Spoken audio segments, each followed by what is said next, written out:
Shalom jemaat yang terkasih. Ubasute adalah subjek dari sejumlah legenda Jepang dan diyakini pernah terjadi di masa lalu. Ubasute adalah tentang tradisi membuang kerabat atau membuang orang tua di gunung, di hutan, atau tempat terpencil untuk dibiarkan mati. Entah karena kelaparan, dehidrasi, hipotermia, serangan binatang buas, atau kombinasi dari hal-hal tersebut. Dalam salah satu cerita yang ada dikisahkan tentang seorang ibu tua yang dibawa oleh anaknya ke atas gunung. Anak itu berniat untuk meninggalkan ibunya di sana. Meskipun sang ibu menyadari apa yang dilakukan anaknya, tetapi dia tetap peduli pada anaknya. Di sepanjang perjalanan sang ibu sibuk mematah-matahkan ranting dan menyebarkannya di tanah. Ketika sang ibu diletakkan di tengah hutan dan akan ditinggal, ia berkata kepada anaknya, "Ikutlah jejak ranting yang kupatahkan, agar kamu tidak tersesat dan bisa pulang."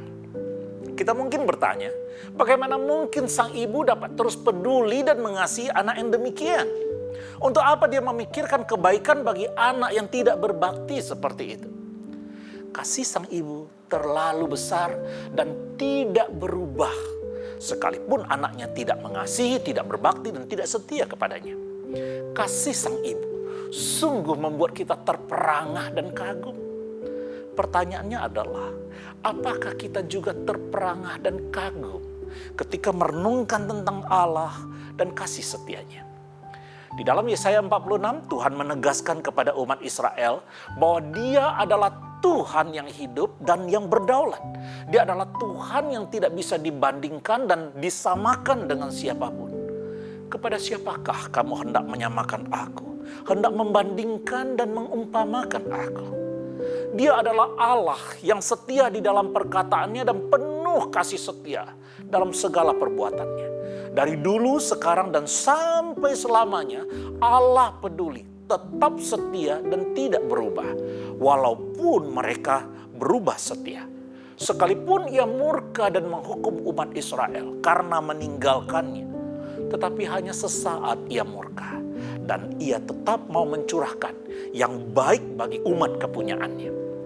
Ayat 8-13 dari Yesaya 46 merupakan teguran bagi umat Israel. Mereka berpaling dari Allah yang hidup dan menyembah patung-patung yang mati buatan manusia. Mereka meninggalkan Allah yang menyelamatkan mereka dan beribadah kepada berhala yang tidak dapat menyelamatkan dirinya sendiri. Sungguh fatal kesalahan yang mereka buat. Mereka seharusnya merasa malu, menyesal, dan bertobat. Dan jikalau mereka bertobat, Allah menjanjikan kelepasan bagi Israel dan kemuliaannya akan dinyatakan lagi kepada mereka. Yesaya 46 mengingatkan bahwa sekalipun kita telah berubah setia dan mengecewakan Tuhan, asal kita mau bertobat dan kembali kepadanya, Dia Allah yang hidup dan yang berdaulat, yang kasih setianya tidak berubah itu, tetap mau mengasihi kita, bertanggung jawab atas hidup kita, dan tidak akan mengecewakan. Masa prapaskah seperti sekarang ini adalah waktu yang tepat untuk merenungkan tentang Tuhan dan kasih setianya. Bila kita berbuat dosa dan Tuhan mungkin sedang menghukum dengan cara mendatangkan kegagalan, sakit, penyakit, bencana, dan sebagainya, kita harus mengingat bahwa Allah tidak selama-lamanya murka. Bila kita bersedia mengakui semua dosa kita dan memohon ampunannya, sesungguhnya pengampunan dosa di dalam Tuhan Yesus selalu tersedia.